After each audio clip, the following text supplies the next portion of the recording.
Now, in terms of their creative confidence over that time period of, let's say, 1 or 2 hours, how would it change from the beginning toward the end when they actually did create something and you could see their eyes change? I'm curious to know how in terms of talking to them, that affected their creative confidence.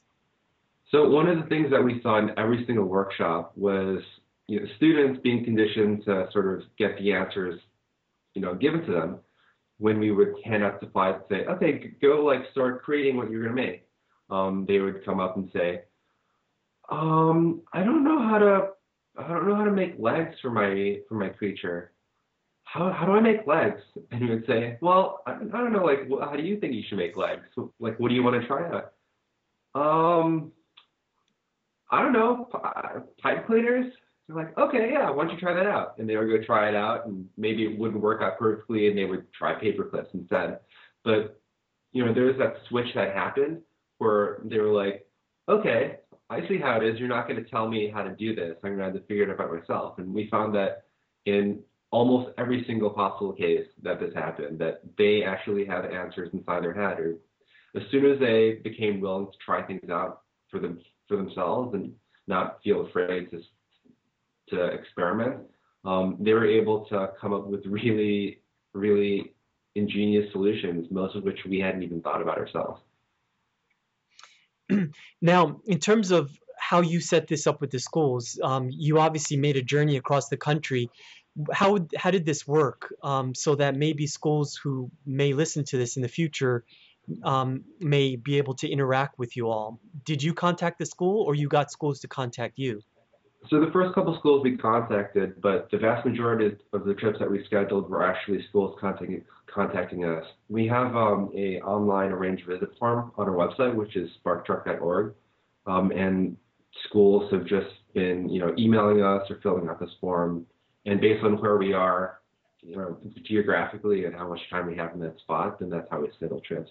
But the number one thing that we look for is how excited is the teacher or is the parents or is the principal about bringing us there. Because what's really important to us is that after the truck leaves, it's going to be an excited teacher or an excited parent or an excited administrator that really carries these creative exercises through into other parts of the curriculum.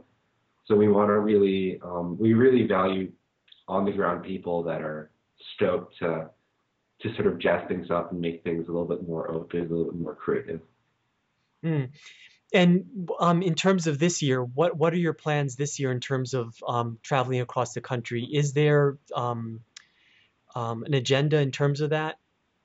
Yeah, so this year what we wanted to do is we wanted to sort of expand a little bit. And the way we're doing that is we're partnering up with the D.school. So we've actually taken the truck and donated it to Sanford, and it's going to have a permanent home at the D.school. And we're teaching a class in a couple months, and we're going to be using that class to recruit more students that'll come up with more workshops and drive the truck and run the truck over the course of the summer. And we're hoping that by doing this, we're going to be able to keep SparkTruck on the road for many, many years to come.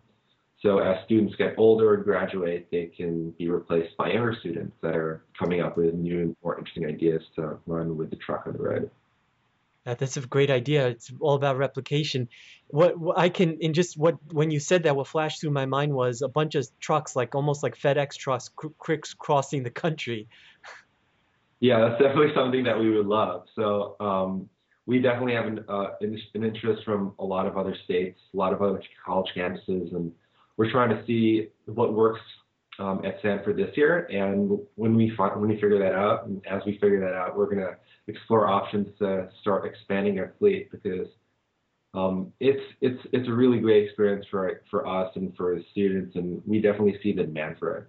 That list that I talked about, the online sign-up list, we have 300 something schools on that list right now, and I don't think we can hit that many over the course of the summer. Maybe 5 trucks, 10 trucks can start servicing some of that demand.